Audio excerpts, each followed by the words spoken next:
On va vous donner un petit peu plus de nouvelles de ce qui s'est passé, de la fusillade en Australie, d'accord? Comme on est sur place en ce moment. Et des nouvelles, en fait, de vraies nouvelles par rapport aux autorités australiennes. Donc ce qu'on peut vous dire... Bon, déjà, ouais, c'était bien sur la plage de Bondi Beach. C'est ça. La célèbre plage à côté de Sydney.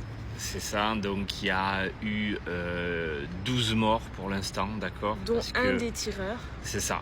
Ouais, il y avait 2 tireurs. Il y en a un qui s'est fait abattre par la police, l'autre blessé. Il y a eu aussi une enfant. Ouais, de 10 ans, ouais, tué malheureusement. C'est souvent ça de toute manière. C'est les innocents qui subissent ces conséquences-là. Et pour vous dire, en fait, ce genre d'acte-là, d'acte terroriste, ça a été revendiqué comme acte terroriste. C'est souvent pour semer la peur, le chaos. Ça n'a qu'un but, c'est pour diviser. C'est justement dans ces moments-là terribles qu'il faut rester unis.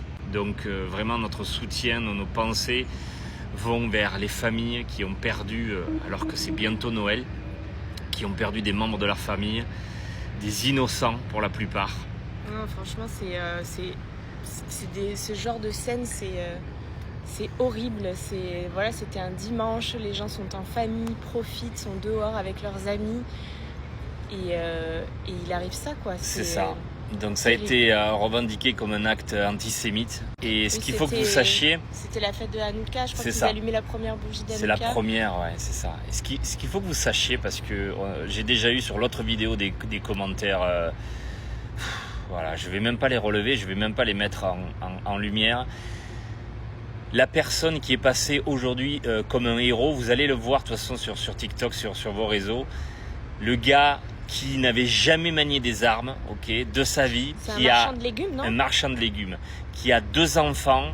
Il s'est fait tirer dessus, il a reçu 2 balles en essayant de désarmer un des terroristes, ok. Et il s'appelle Ahmed, c'est un musulman, ok. Un musulman a empêché un autre musulman de commettre le pire, ok, parce qu'il a vraiment arrêté le pire en désarmant ce gars pour aider une communauté juive.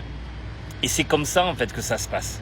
C'est pas des religions en fait, c'est juste un humain qui a réagi en fonction par rapport à ce drame qui se passait, ok. Donc s'il vous plaît en commentaire, faites attention à ce que vous marquez.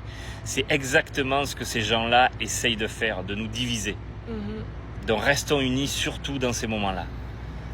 Et encore une fois, bah voilà, là c'est arrivé à Sydney, mais malheureusement ce genre d'événement ça peut arriver n'importe où. Ça m'a rappelé de suite en France quand il y avait eu les attentats là, du 14 juillet à Nice.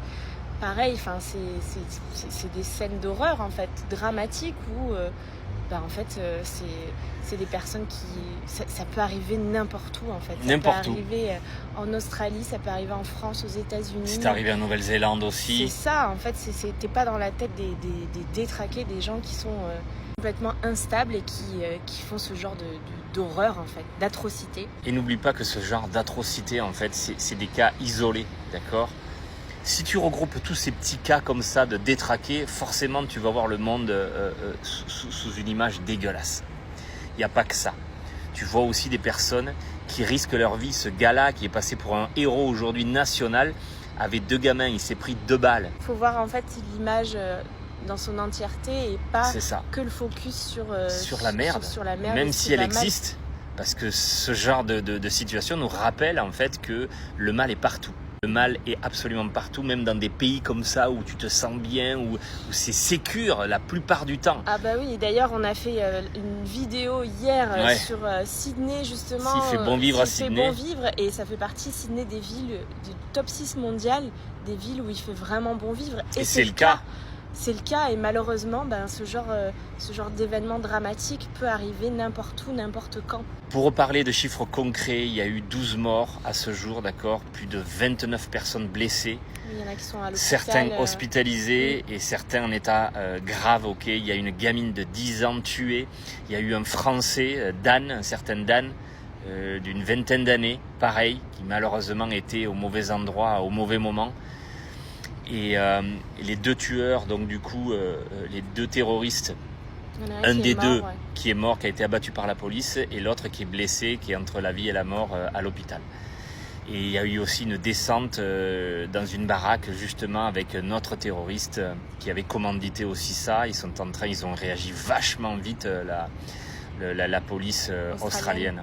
Merci pour vos tonnes de messages, vous êtes des amours, certains on les connaît même pas, vous nous connaissez à travers nos images et nos contenus, mais nous on vous connaît pas, on ne vous voit pas, mais en tout cas merci pour votre soutien, merci pour vos mots, ça nous a vraiment touchés, que ces personnes-là reposent en paix, d'accord. Encore une fois, elles étaient là au mauvais moment, au mauvais endroit, la vie c'est ça, c'est qu'une histoire de timing.